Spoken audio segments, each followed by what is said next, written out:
Okay okay thank you Kannababu గారు.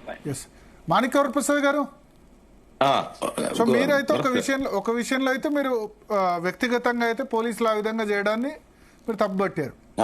నేను సమర్థించట్లేదు, action కూడా తీసుకోవాలంటున్నారు.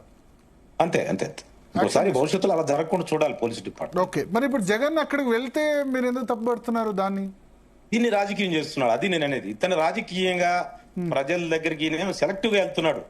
దళిత సమస్యల మీద వెళ్తే మేము సంతోషించేవాళ్ళం, దళిత సమస్యల మీద వెళ్ళలేదేనా. ఈయన ఏం చేశాడు, సెలెక్టివ్ గా అక్కడ గతంలో వైసీపీ ఎమ్మెల్యేకి వీళ్ళు తాబేదారులు, వీళ్ళు ఆయన తరఫున రౌడీజం చేస్తా ఉంటారు. వాళ్ళని మొయ్యటానికి వెళ్ళి ఒక దళిత సమస్యను తెచ్చి షీల్డ్ గా పెట్టుకుని జనం దగ్గరికి వెళ్ళాడు. ఇప్పుడు ఇది సమాజం సమర్థించట్లేదు. ఇది ఇక్కడ ఇతను దళిత అనే పదం వాడటాన్ని సమాజం ఒప్పుకోవట్లేదు.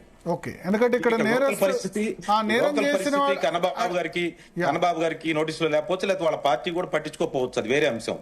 కానీ ఇది దళిత సమస్య కాదు, ఇది పూర్తి లా అండ్ ఆర్డర్ సమస్య.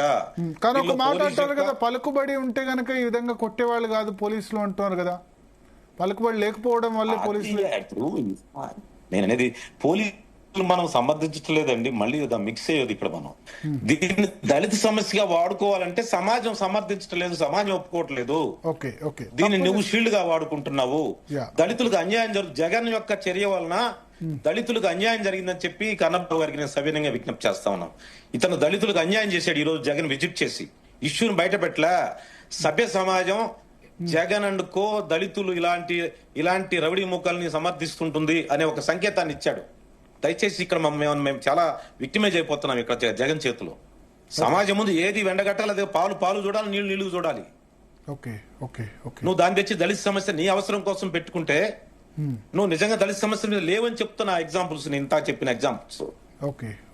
నువ్వు అందువల్ల దయచేసి జగన్మోహన్ రెడ్డి గారి భవిష్యత్తులో కూడా నీ నుంచి దళితులు చాలా అన్యాయం జరుగుతుంది. ఆయన కన్నబాబు గారు తెలుసు ఏమండి, అంబేద్కర్ జిల్లా అని పెట్టాడండి, అక్కడ అందరు ఆమోదం తీసుకోకుండా పెట్టాడు. దానివల్ల ఎంత హింస జరిగింది, ఎంత నష్టం జరిగింది. సమర్థమా అంబేద్కర్ పేరు వాడుకుంటే? సమర్థమా నేను దళితుగా నేను ఒప్పుకుంటానా? నువ్వు అంబేద్కర్ ని ఒక జాతీయ నాయకుడు, ఒక అంతర్జాతీయ నాయకుడు, ఆయనకు ఒక సెక్రటరియటో లేకపోతే నీ ఇంటికో పెట్టుకోవాల్సింది, నీ పార్టీ ఆఫీసులో పెట్టాల్సింది. నీ ఇంటికి పెట్టు, జగన్మోహన్ రెడ్డి అంబేద్కర్ పేరు పెట్టకుండా అక్కడ వివాదం చేసి అక్కడ చివరికి మంత్రి విశ్వరూప్ ఇంటి మీద దాడి జరిగి చివరికి అతను ప్రాణాపాయం నుంచి బయటపడ్డాడు ఆయన. అదేవిధంగా విజయవాడలో అంబేద్కర్ విక్రమేష్ వివాదం చేశాడు.